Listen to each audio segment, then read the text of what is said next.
তো আজ আমার মাঝদিয়াতে একটা শো ছিল, তাই সবাই মিলে বেরিয়ে পড়েছিলাম মাঝদিয়ার উদ্দেশ্যে। অনেকক্ষণ ট্রাভেল করে আমরা অবশেষে পৌঁছে যাই আমাদের স্পটে। জায়গাটা দেখে বেশ ভালোই মনে হচ্ছিল। তো গাড়ি থেকে নেমে আমরা সবাই হেঁটে যাচ্ছিলাম গ্রিন রুমের দিকে।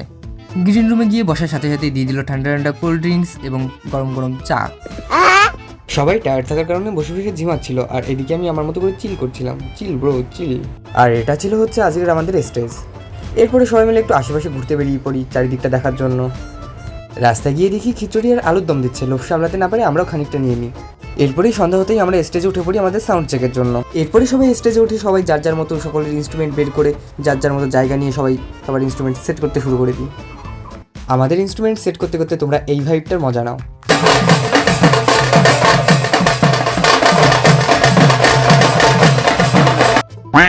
তারপরে আমরা আমাদের সাউন্ড চেক করে নিচ্ছিলাম।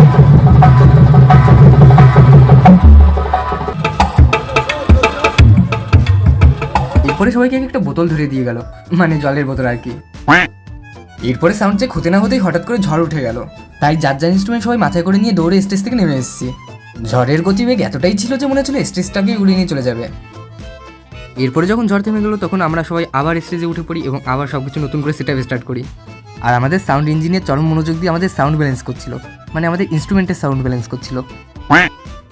তো সবশেষে শুরু হয়ে যায় আমাদের গান।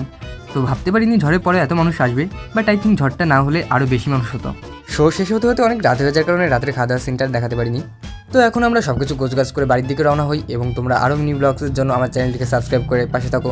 বাই।